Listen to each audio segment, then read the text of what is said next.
Hi guys, nandito tayo sa harap ng pintuan ng bahay ko. Ipapakita ko lang sa inyo yung ginawa kong DIY wreath. Is that wreath? Or anyway, yung bang yung bilog.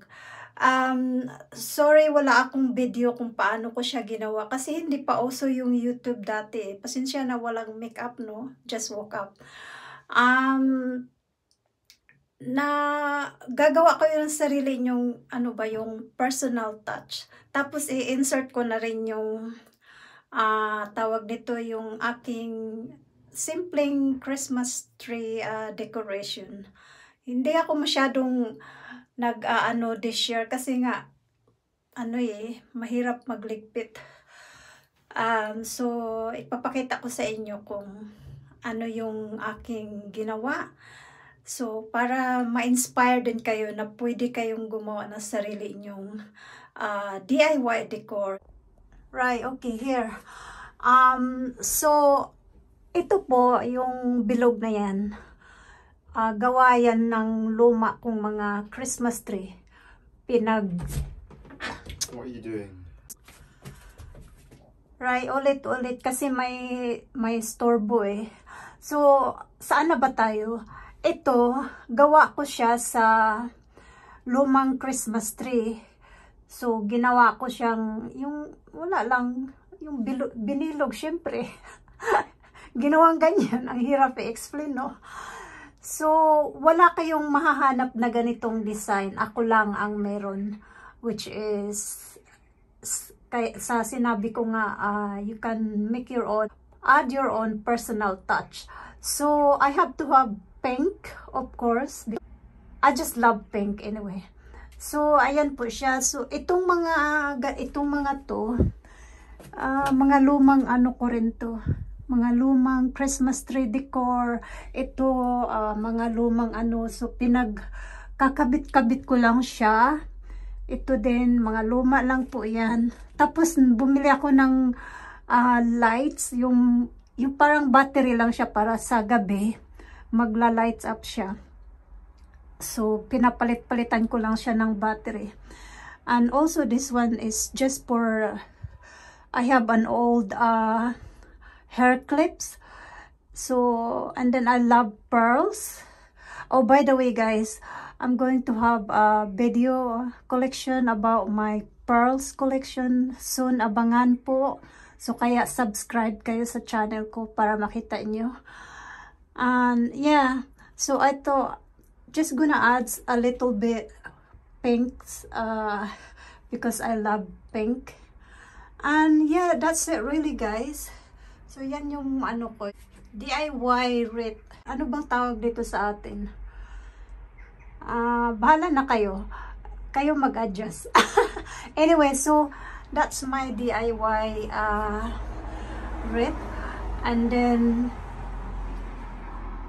And the rest of the video is my Christmas decor. And simple lang, nag-focus lang ako sa living area. So, I hope you guys like it and give you some inspiration na pwede kayong gumawa ng sarili nyong ganito na hindi na kailangan bumili. And kahit gawa lang kayo ng wire. Guys, we are Filipino. We are very creative. So, I think magagaling tayo gumawa at sanay tayo sa mga gawaing mga ganito. So, matatalino tayo pagdating sa mga DIY. Kaya, pwede kayo gumawa ng sarili nyong Christmas DIY.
guys, i-insert ko na rin pala si Pasyalan Japan, na late na naman siya. Naghubog-hubog siguro siya, no? So, anyway, salamat ha, Pasyalan Japan. You don't really have to. But anyway, here she is. Hi everyone, this is Pasyalan Japan Vlog. I wanna greet my one friend already monetized in YouTube channel, Madam GLAMMUM76. Congratulations, Madam. You deserve it. And good luck for the next steps. Kasi, YouTuber ka na. Out.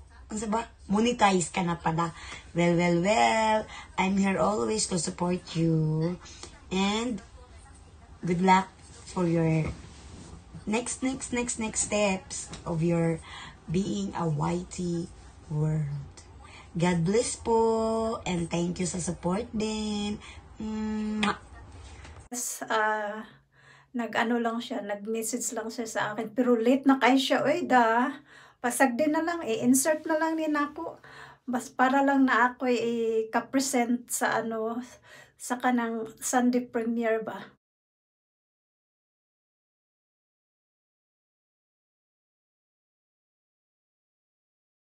That's it, guys. I hope you guys enjoy. Thank you.